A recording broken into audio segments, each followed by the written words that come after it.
पर मैं मोल ले लिया कि सब लोग अपना घर बुला के तेरे बैठान के अपनी आ करके तेरे घर का सुख खाइए, तेरा तुम घर करने के लिए आया अब बोलने कैसे ये मन में सोच भी करेगी, बात की बंदी करेगी, एक और बात लाई जाती है। अब वो कांपनी साई कि साधु संतों के बारे में आकाश की कृष्ण की कर दिया। उस समय वो शंख वहीं से बजना शुरू हुआ था और इतना जोर का बजता बजता पूरी पृथ्वी के ऊपर स्वर्गलोक तक आवाज सुनाई दी प्यारी प्यारी, और पूरी पृथ्वी पर जितने भी वृक्ष थे सब हरे भरे हो गए, फल फूलों वाले फल फूलों से लगभग हो गए, फलों वाले फलों से लगभग हो गए। तब उनका 3 ताप कटा उस परम प्रकार की शक्ति से।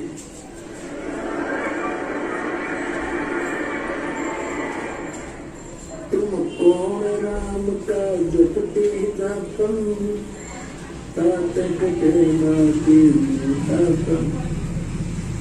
समर्थ का सेनाग रंग गोरी हो, कबू न हो का जुड़ा रंग गोरी हो।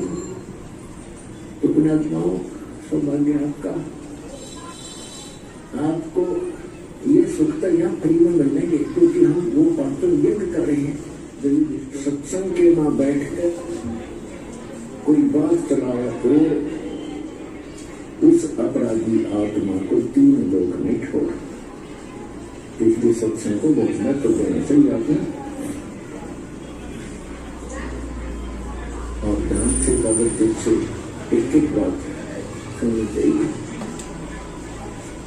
सौभाग्य परमात्मा आपका, और परमात्मा ने तैयारी कृपा कर रखेगा आपको। ऐसे को कलयुग में किसी भी प्राणी को पल की चैन नहीं, एक पल की फुर्सत नहीं, समय नहीं उसके पास,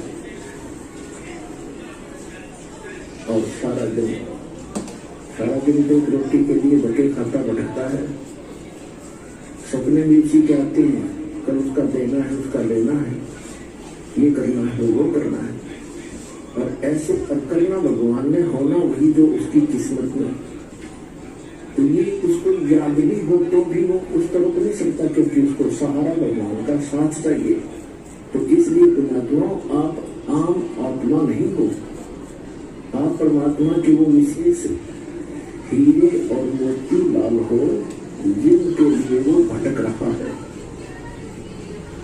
गोता मारो स्वर्ग में बैठो पाताल, दास ढूंढता क्यों हीरे मोती लाल। सोच छिद्र मैं करूं अपने जन के काज, एलेक्स को जो मार जो मैं नरसिंह धर के साजो। तो परमात्मा कहते अपनी प्यारी आत्मा के लिए नादानी में के कारण बुलाता हूँ, तुमको सत भक्ति पर लगाने के लिए, सत्ता ज्ञान समझाने के लिए, और उस परमात्मा के प्रीतम को सफल करो, अपना कल्याण करवाओ। मात पिता मिल जाएंगे 184 में, सतगुरु सेवा और ये भक्ति भाई फेर मदन की नाम। जिस भी शरीर में आप जाओगे, पशु के शरीर में को प्राप्त करोगे, वहां भी आपको आदर मदर मिल जाएंगे। आप गधे की योनि पाओगे, उसमें भी माता पिता मिल जाएंगे, और मनुष्य योनि भी प्राप्त करोगे, मनुष्य योनि प्राप्त करोगे कभी तो मनुष्य माता पिता फिर भी मिल जाएंगे। लेकिन सतगुरु सेवा और बंदगी माई फेर मिलन की नाम। सतगुरु मिला नहीं, और सतगुरु मिला क्या सेवा मिला। नकली सतगुरुओं के यहाँ अगर सेवा भी करते हो वो यूजलेस है। तो आज परमात्मा ने आप तवनाई कृपा कर रखी है कि आपको सतगुरु मिले, मानुष जीवन मिला। इसलिए परमात्मा के इस ज्ञान को आधार बनाकर अपना जीवन सफर तय करो। अपना आत्मा परमात्मा प्रत्येक युग में आते हैं और अपनी महिमा आप ही बताते हैं। परमात्मा की महिमा दूसरा कौन बता सकता है? हमारी बुद्धि का पत्थर पड़ गए थे। हम सोचा करते ये संत परमात्मा की महिमा बताओगा, ये बताओगा। अरे भगवान की महिमा भगवान ही बता सकता है। अपने द्वारा रची हुई सृष्टि को स्वयं बता सकता है। ऋषि क्यों बता सके भगवान के द्वारा रची सृष्टि को?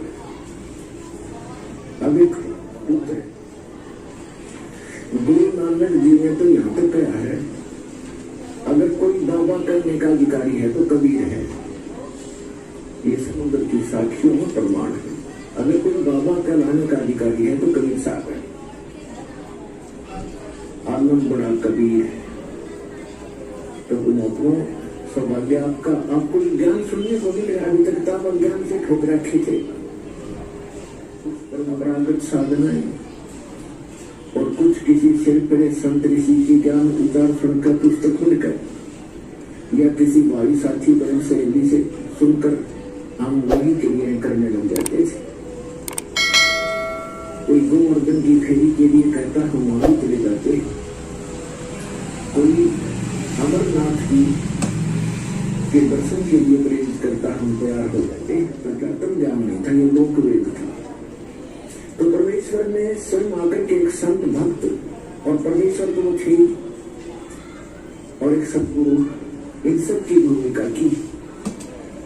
जब आदरणीय स्वामी रामानंद जी परमात्मा को देखा सतलोक के अंदर और फिर वापस देखा वहीं आपके अपने सामने बैठे उस बालक रूप में, तब कहा था दो खबर है एक तू बना एक से दो और गरीबदास हम कारणे तुम आई हो बंदो। तुम साहिब तुम संत हो और तुम सतगुरु तुम हंस। गरीबदास तेरे रूप बिना स्वामी रामानंद जी ने कि तुम साहिब माने परमात्मा, जैसे आपको डेफिनेशन ऑफ गॉड सुनाई थी प्रथम दिन। तुम साहिब माने परमात्मा, सर्वश्रेष्ठ प्रभु। वैसे तो साहिब हम सभी के साथ लगाते हैं, जैसे तहसीलदार साहब, SDM साहब है, तो हमारी वो अज्ञानता का प्रतीक है, वो सच्चाई नहीं। यहाँ क्या बताते हैं? तुम साहिब तुम संत हो, तुम सतगुरु तुम हंस। सतगुरु ही आप ही यथार्थ ज्ञान देने वाले।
एक लाइट मारो।